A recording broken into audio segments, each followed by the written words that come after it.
Daniel capítulo 1, verso 8, é um texto conhecidíssimo. E eu quero só ler esse texto e compartilhar aquilo que Deus tem ministrado no meu coração. Verso 8 diz: Daniel, contudo, propôs no seu coração não se contaminar com os manjares ou com a comida e com o vinho do rei, e pediu ao chefe dos oficiais permissão para abster-se deles. Vou repetir só a primeira parte. Diz: Daniel, contudo, propôs. Outras versões diz decidiu. Outras versões diz resolveu. Mas eu quero usar esta palavra propôs, para que nós possamos entender em nome de Jesus aquilo que Deus tem nos revelado nesses últimos dias. A palavra propôs, ela vem do verbo propositar. A Bíblia diz que Daniel é arrancado do seu seio familiar, da sua terra, na primeira leva, quando a Babilônia invade Jerusalém. A Bíblia Sagrada diz que Daniel é um dos nobres, um dos familiares da nobreza, que é arrastado da sua casa para a Babilônia para servir de alguma forma o governo da Babilônia. A Bíblia Sagrada diz que quando Daniel chega na Babilônia, havia um processo seletivo, onde eles passavam, esses jovens, por algum tempo de uma alimentação, e essa alimentação que eles recebiam era alimentação específica, era uma alimentação conduzida por pessoas que tinham experiência na área da alimentação, na área de alimentos, e esses alimentos também eram apresentados a deuses estranhos, porque a intenção daqueles que passavam, esses jovens, por esse processo seletivo, é que quando os jovens fossem levados à presença do rei, eles estivessem formosos, suas peles estivessem bonitas, os seus cabelos estivessem bonitos. Então Daniel propôs, ou seja, Daniel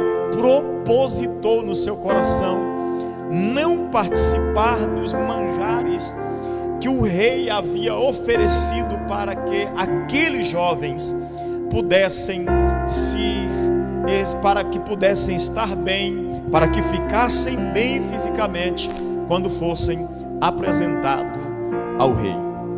Mas a Bíblia Sagrada diz que o eunuco questiona Daniel, dizendo: Daniel, como eu posso fazer isso? O rei vai me chamar a atenção, eu vou fazer vocês abrirem mão de todo o alimento preparado pela gastronomia da Babilônia, preparado pelos especialistas da Babilônia, para vocês estarem bem, para vocês se apresentarem bem, e deixar vocês comerem apenas legumes ou saladas. E eles dizem: vamos fazer um teste, nos dê alguns dias para que nós façamos isso. E o texto diz: e Daniel propôs no seu coração. Nós estamos vivendo uma fase da nossa vida muito caótica, não pela questão do caos instalado ou da pandemia vigente, porque isso tudo é resultado da falta de propósito que nós vínhamos caminhando. Infelizmente, como igreja, nós falhamos, e nós falhamos muito, porque nós nos contentamos com os nossos templos cheios, contentamos-nos com as nossas programações lindas, contentamos-nos com os nossos púlpitos muito bem ornamentados, e isso para nós era o suficiente. Começamos a viver a era digital, e a era digital trouxe para nós uma certa exposição, e essa exposição de alguma forma foi benéfica, mas para nós muito agradável.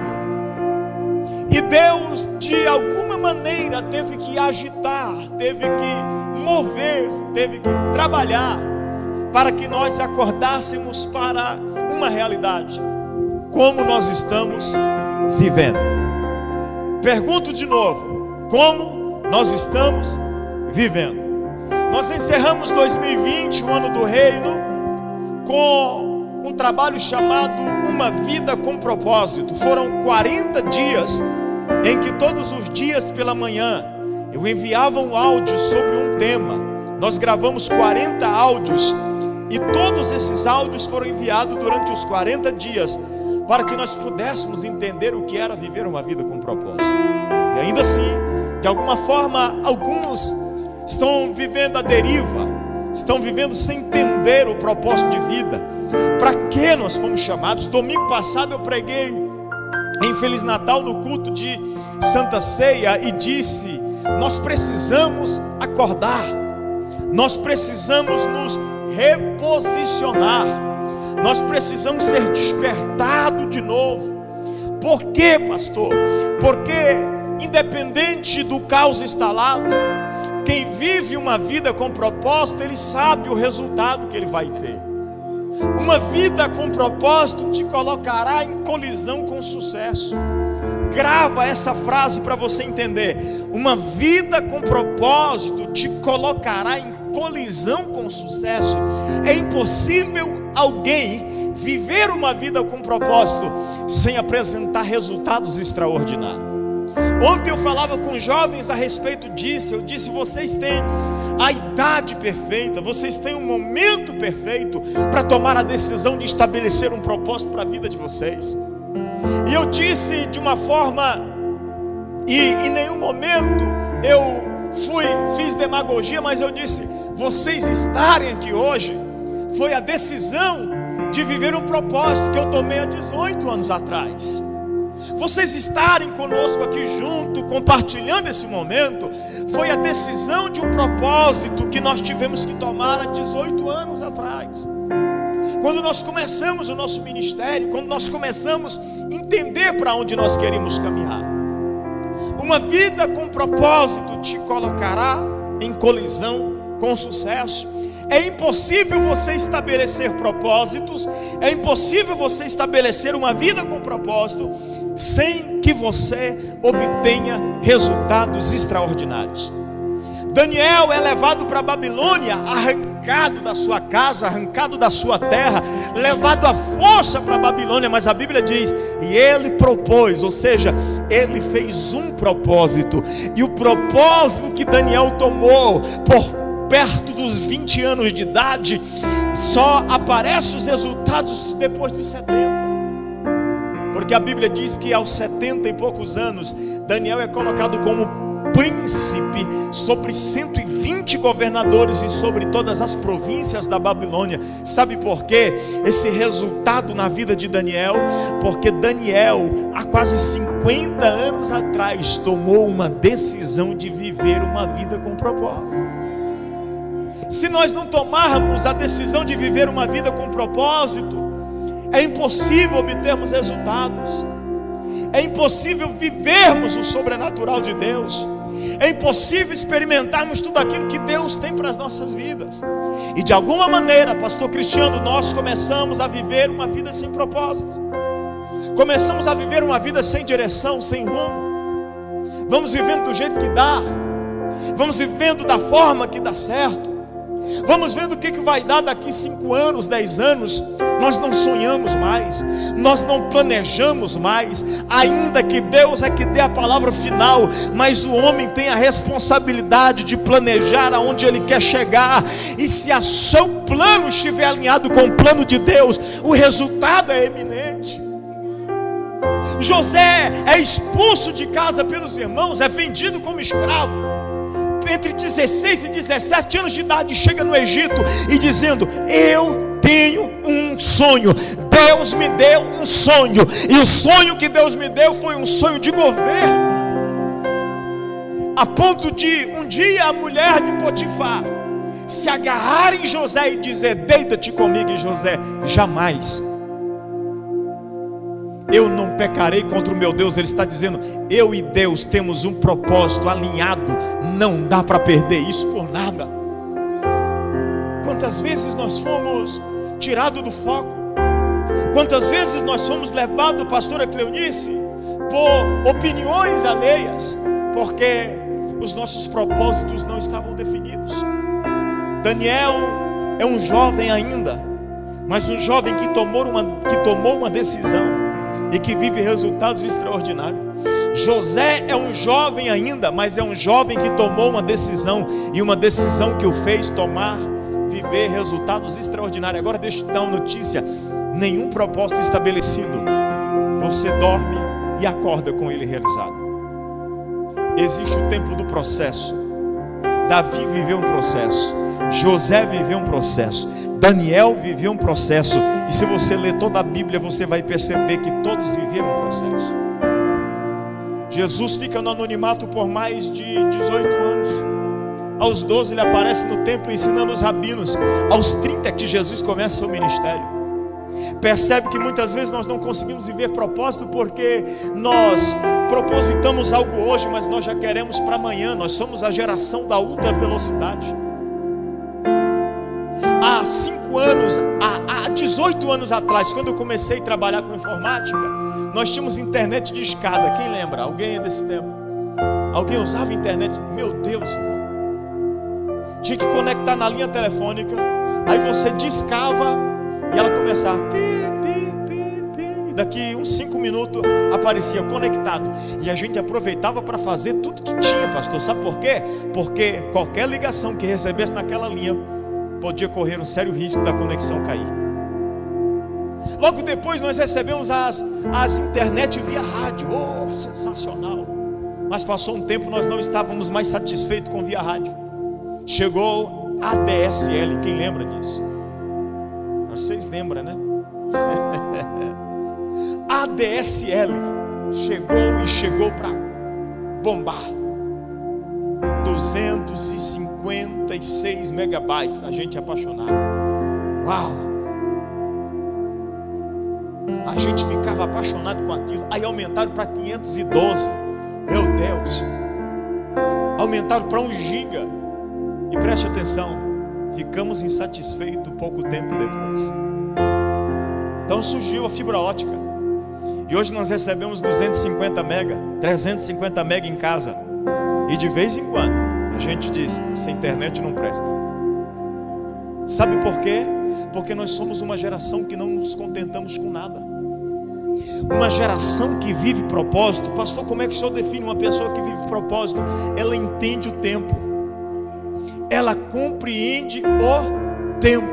Ela não olha para essa situação sempre com um olhar de desprezo, sempre olhando com insatisfação. Ela está entendendo, pode não estar bom agora, mas vai chegar o momento que Deus estabeleceu que vai ficar melhor. Pode não estar do jeito que eu pensei que seria agora, mas vai chegar o momento da honra.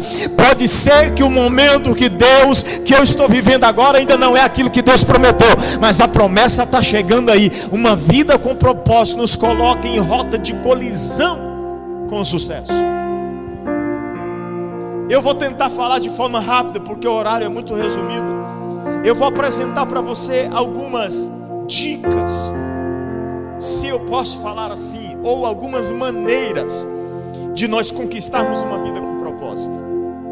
Primeira maneira, ou primeira dica de viver uma vida com propósito: busque o autoconhecimento. O maior desafio do ser humano, pastor Cristiano, não é o outro, é ele mesmo. Porque quando nós nos vencemos, nós vencemos qualquer outra. Durante muito tempo eu achava que eu tinha que conhecer as pessoas, e quanto mais eu conhecesse as pessoas, mais facilidade eu teria de lidar com pessoas. E depois de muito quebrar a cabeça, eu entendi que me conhecer era a melhor decisão que eu poderia tomar para que eu pudesse obter resultados extraordinários lidando com pessoas. Diga comigo: autoconhecimento. Será que nós nos conhecemos?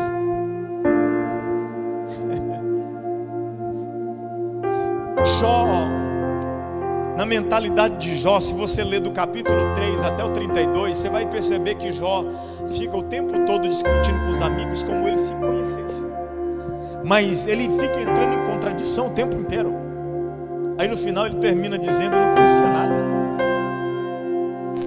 Com falar dos meus lábios, irmão, eu não estou falando de um mero mortal igual a nós, não. Eu estou falando de um cara que Deus, quando Satanás chega diante dele, Deus diz assim: conhece meu servo Jó? Ah, se conheço. tem visto o meu servo Jó? Tenho visto, reto, temente e fiel.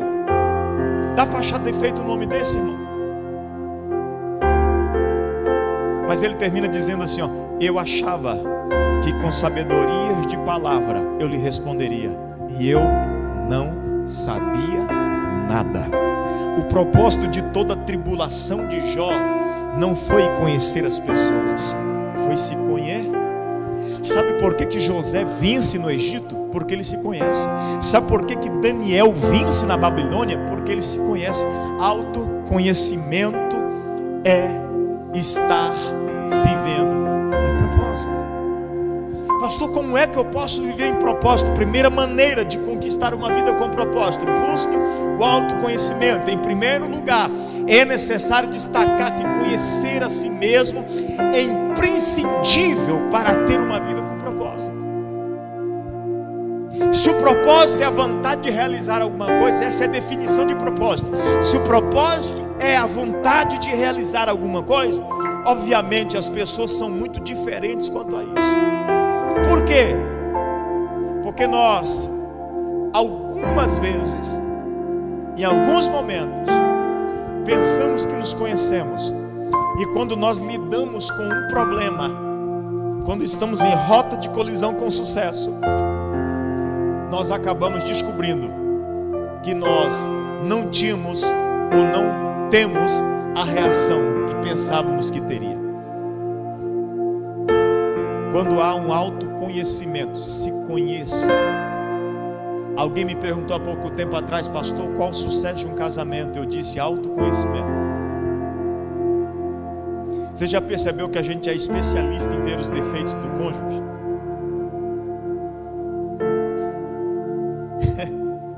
E raramente nós conhecemos o nosso mesmo, os nossos. Então, quando você começa a buscar autoconhecimento, preste atenção no que eu vou te falar, você que está online aí comigo. Quando você começa a buscar autoconhecimento, você começa a lidar com os defeitos do outro, ou com os pontos a desenvolver do outro com mais facilidade. Você já não começa a olhar para as dificuldades que o outro tem em alguma área da vida com aquele olhar de não vai dar, se não mudar logo, para mim não. Você vai olhar e dizer: comigo aconteceu, eu também tive problemas, eu também tenho problemas, eu também carrego alguns, então eu preciso me conhecer. Primeira maneira de viver uma vida com propósito: busque autoconhecimento. Segundo, vou tentar resumir rápido aqui: comece a enxergar as opiniões alheias com mais ceticismo. O que é ceticismo, pastor? Com mais descrença. A gente crê mais no que o outro fala a nosso respeito do que o que Deus já falou a meu respeito. Alguém fala para nós: você não vai dar conta, a gente começa a cantiga: eu não vou dar conta, eu não vou dar conta, não vou dar conta. E Deus já disse: filho, eu já te dei capacidade para fazer. Aí nós esquecemos a palavra do Eterno, do Altíssimo, e começamos a ouvir palavras contrárias. Começamos a ouvir opiniões alheias. Começamos a ouvir palavras contrárias. Comece a enxergar as opiniões alheias com mais ceticismo. Quando você começa a olhar mais para si mesmo, perceberá o quanto a opinião alheia pode ser prejudicial às vezes. Eu tenho uma frase que eu cito ela com muita frequência, eu coloco ele nas redes sociais, eu digo assim, ó: não é a informação, mas é quem deu a informação.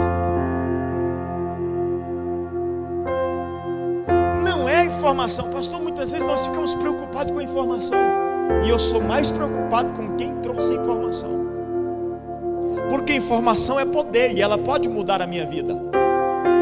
Informação é poder. Tiago Brunet foi para os Estados Unidos e ficou 2 dias para conseguir entrevistar o chefe do Banco Mundial, presidente do Banco Mundial, e marcava horário e remarcava até que ele conseguiu fazer a reunião com ele. Isso depois de 2 viagens, para escrever o livro O Maior Poder do Mundo. E ele entrevistou o presidente do maior banco do mundo. E a pergunta foi: qual é o maior poder do mundo? E aquele homem, um dos homens de maior sucesso do mundo, diz: informação. Eu não estaria onde eu estou hoje se eu não tivesse informação. Mas só que mais importante do que a informação é quem te trouxe a informação. Porque às vezes alguém que está fazendo uma crítica para você ainda não conseguiu construir nada. E a gente tem que parar de ouvir quem não construiu nada ainda. Porque enquanto a gente estiver dando ouvido para quem não construiu nada, nós estaremos nivelados nos mesmos resultados. Ele não construiu nada e está te criticando. Resultado seu, o mesmo dele. Porque quem construiu alguma coisa tem a capacidade de chegar no pastor Cristiano e dizer: pastor Cristiano, não é assim. Eu vou fazer uma crítica, mas para a sua melhoria, para o seu crescimento. Se chama crítica construtiva. Um dia eu ouvi alguém dizendo: não existe esse negócio de crítica construtiva. Toda crítica construtiva é baseada naquilo que já foi construído. Resultados, coerência. Pare, comece a enxergar as opiniões alheias com mais ceticismo. Meu Deus. Posso continuar? Terceiro, avalie a sua trajetória, identifique o que gostaria de manter e o que gostaria de remover da sua vida.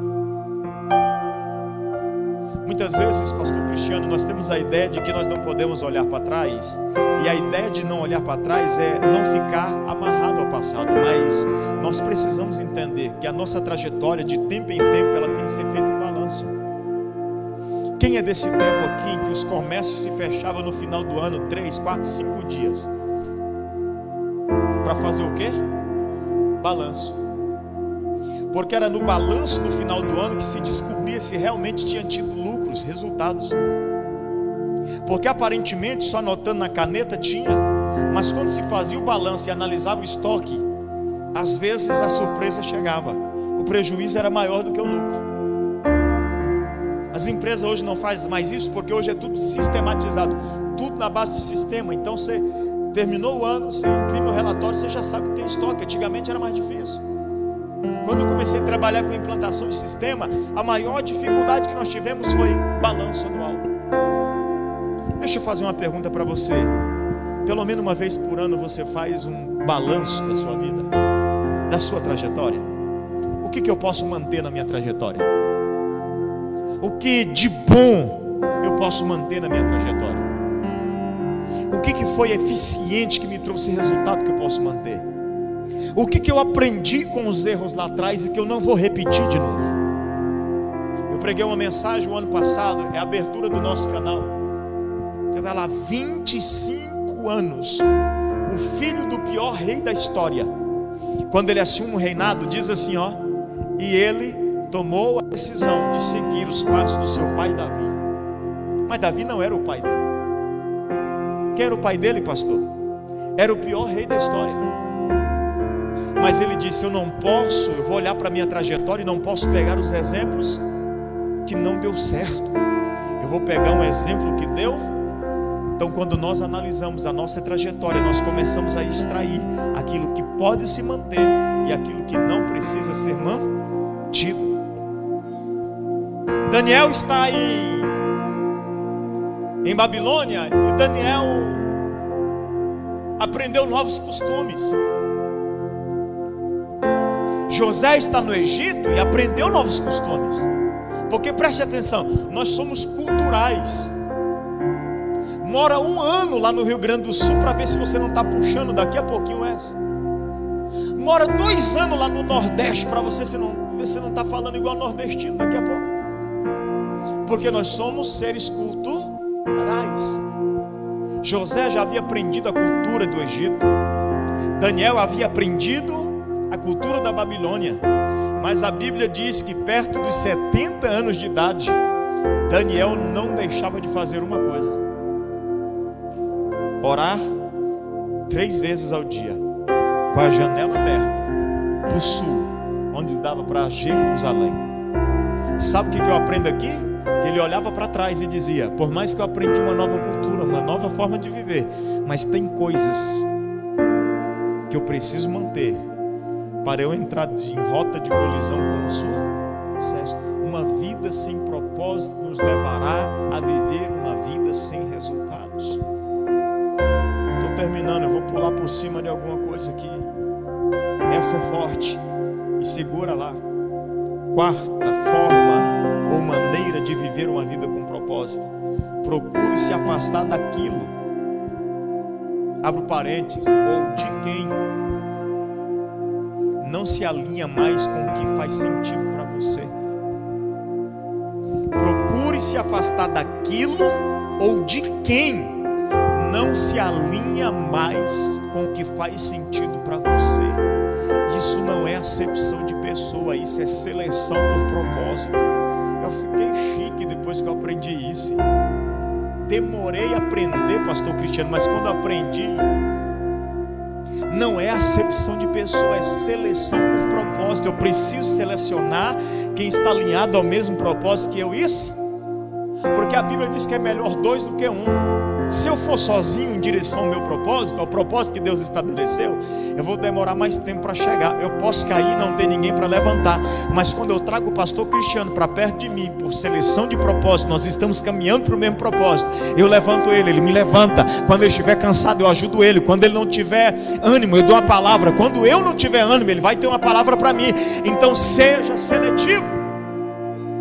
Uma vida com propósito nos ensina que nós precisamos nos afastar daquilo ou de quem não se alinha mais com o que faz sentido para nós. Tem pessoas, me perdoem o que eu vou falar, mas isso é forte. Alguns críticos da internet podem fazer crítica, mas me apresente na Bíblia. Muitas vezes nós ficamos amarrados às pessoas que não estão caminhando na mesma direção que a gente. Então você deixa de caminhar, porque não se torna mais uma caminhada, se torna um cabo de guerra. Porque você tem um propósito, então você vai tentar arrastar a pessoa para esse, mas daqui a pouco quem vai tentar te arrastar? E aí você volta para o mesmo? E aí você vem de novo e puxa outra vez. Não, tem um propósito extraordinário, é sensacional, e a pessoa cede por um momento e ela vai, mas daqui a pouco ela te puxa outra vez. Grave isso: procure se afastar daquilo ou de quem não se alinha mais com o que faz sentido para você. Procure fazer isso. Quinto, abra espaço para experiências diferentes. Abra espaço para experiências diferentes. Eu vou falar algo aqui que vai às vezes escandalizar alguns cristãos. Nós somos o povo da mente mais fechada,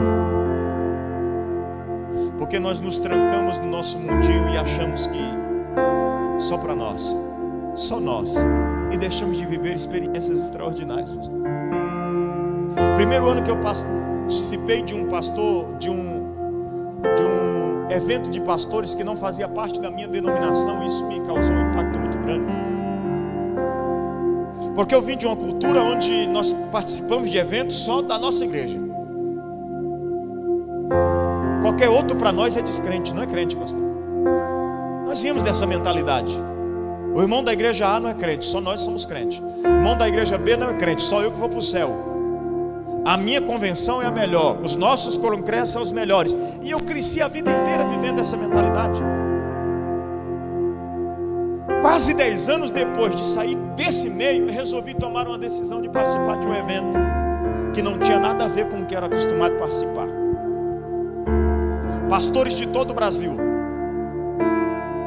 pastores dos 4 cantos da nação, pastores do Japão, pastores dos Estados Unidos, Portugal. E quando eu comecei a ver aquela diferença de pessoas, eu comecei a dizer: meu Deus, como nós perdemos tempo. Como nós perdemos tempo. Sabe por quê, pastor? Porque Deus trabalha na diversidade. Paulo disse assim, ó: Deus tem multiformas Deus tem quantas formas? Multi é muitas. Só que nós aprendemos que só o nosso jeito dá certo.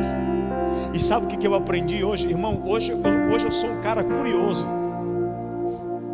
Às vezes eu passo na porta de uma igreja que eu nunca nem vi o nome. Eu falo, rapaz, qualquer hora dessa eu vou descobrir os dias de culto dessa igreja. Eu quero vir aqui. Porque eu aprendi que Deus trabalha na diversidade. Aqui em Sinop, quando nós chegamos aqui, pastor, nós não tínhamos culto no sábado. Nós começamos a fazer culto no sábado, depois cancelamos, fazíamos culto sexta e domingo pela manhã. Sábado eu saía à noite procurando uma igreja aberta, porque eu entendi que eu posso aprender coisas novas. Às vezes eu vou lá na igreja batista, não sei das quantas, e lá eu aprendo alguma coisa. Eu vou lá na presbiteriana e eu aprendi alguma coisa. Isso se chama abrir espaço para experiências de vidas diferentes.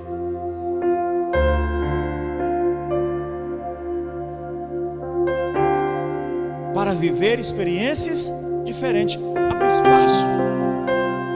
Posso terminar? Sexto, estabeleça novos objetivos. Quem não consegue estabelecer novos objetivos não consegue alcançar resultado. Tem gente que acaba se tornando, me perdoe o termo, mas esse termo não é pejorativo como alguns pensam. Medíocres. A palavra medíocre é mediano. Nota média, a média, está na média, ou seja, é bom, mas não é especial. E deixa eu te dar uma notícia: você não foi chamado para ser bom, você foi chamado para ser especial. Estabeleça novos objetivos. Tem gente que se torna medíocre, por quê, pastor? Eu já cheguei aqui, está ótimo, o que eu conheço já é suficiente. Não, que Deus já me usou. Quando eu olho para trás e vejo que Deus me usou, diz: eu preciso lutar muito para Deus me usar ainda mais. Quando eu olho para os sermões que eu já preguei, eu disse: eu preciso melhorar muito para pregar ainda melhor. Estabeleça novos objetivos. Uma vez que você tenha descoberto coisas novas, provavelmente elas trarão para você alguns direcionamentos para outras experiências. Vamos nos colocar de pé e nós vamos encerrar agora em nome de Jesus.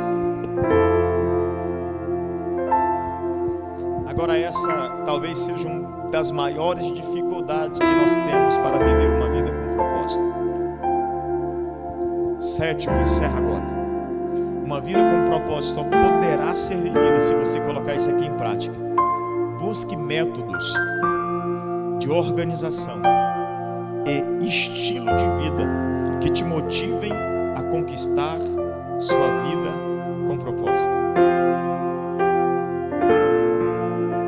Há uma frase, Juliana, que me impacta muito, e eu sempre que lembro de algo extraordinário, eu lembro dessa frase: você é a média dos 5 livros que você lê. Você é a média das 5 pessoas com quem você convive. Aprendi isso também, pastor, isso mudou muito meu ministério. Você é a média dos 5 livros que você lê. Você é a média das 5 pessoas que você convive.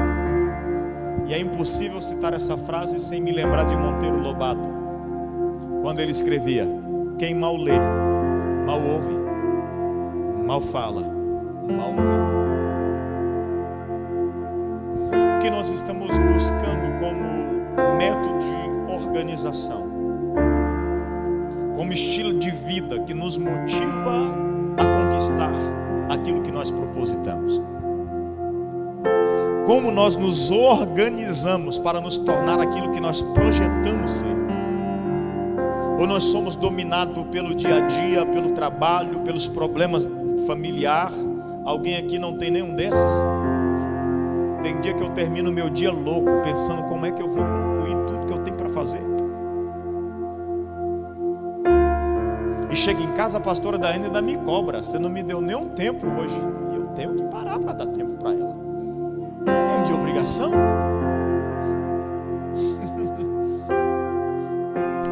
Você nem sentou comigo. E às vezes eu estou arrebentado, pastor, todo dolorido. A primeira coisa que ela faz é levantar os pés para uma massagem. Você pensa que é fácil?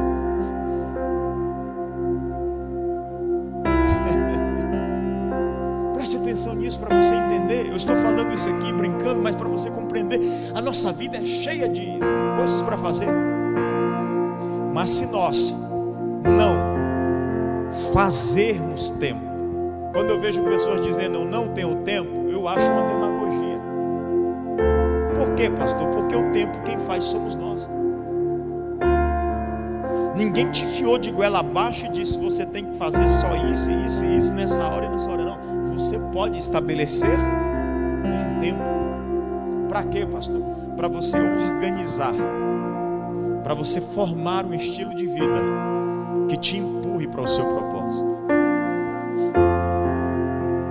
Um edito é estabelecido no reino inteiro: ninguém adora outro Deus.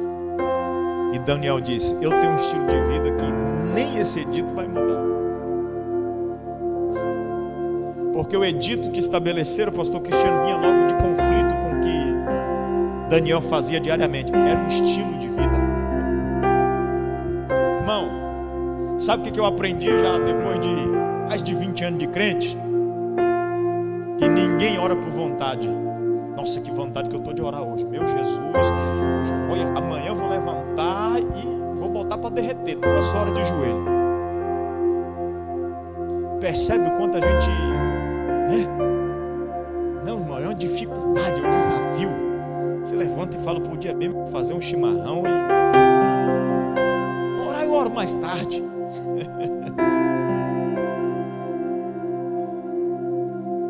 Ler a Bíblia então é pior ainda, irmão.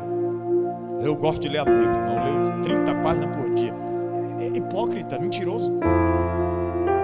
Que pensa num trem que dá trabalho. Quando você lê a primeira página, você pensa assim: meu Deus, tem muita coisa, né? Acho que eu vou ler amanhã. Quando você começa a ler um livro, e todo livro é empolgante no seu começo. Todo livro é empolgante no seu começo. Mas você chega na metade. Esse dia um irmão falou para mim: pastor, o senhor me dá um livro muito bom aí, bem bom mesmo para me ler. Estudou. Porque é o seguinte, eu peguei uns aí, mas só li até a metade. Eu disse: então, filho, eu vou te cobrar o mês inteiro. Você ficar um mês com o meu livro, é um mês eu te cobrando. E aí, que página que você está? Mas eu fiz só de pressão psicológica mesmo. Esses dias, não, é mesmo da nossa igreja. Esses dias ele mandou mensagem para mim no meio da madrugada. Eu estava acordado e ele disse: pastor, o senhor não sabe o bem que o senhor me fez. Eu estou degustando cada capítulo, cada referência bíblica, eu estou comendo. Ele trabalha à noite, na madrugada, e ele passa a madrugada lendo o livro, buscando as referências. E sabe por quê? Porque leitura, oração, disciplina não é algo que ninguém nasce com ela. Não é algo que ninguém. Alguns dos comportamentos ou alguns dos temperamentos são mais disciplinados, outros não. Mas todos nós temos que de alguma forma desenvolver. Uma vida com propósito só será alcançada quando você buscar métodos de organização e estilo de vida que te empurre, que te motive, que te... Interessante, pastor Cristiano, é que quando eu começo a ficar meio preguiçoso, que a gente é, de vez em quando a gente começa a ficar uma semana sem... Aí Deus já descobriu uma forma de me despertar. Eu recebo uma mensagem: pastor, posso fazer uma pergunta que nenhum outro pastor deu quando me respondeu? Eu falo: sangue de Jesus tem poder. Será que eu vou ser o próximo da lista?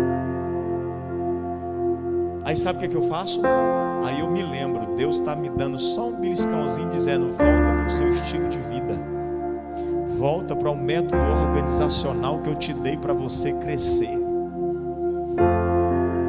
Muitas vezes nós retrocedemos no propósito que Deus estabeleceu. Por quê, pastor? Porque de alguma forma nós nos acomodamos, de alguma forma nós nos sentimos bem com aquilo que nós já conquistamos. E quando nós definimos prioridade, quando nós definimos ela, é inquestionável uma vida com estilo que nos motive a alcançar resultados.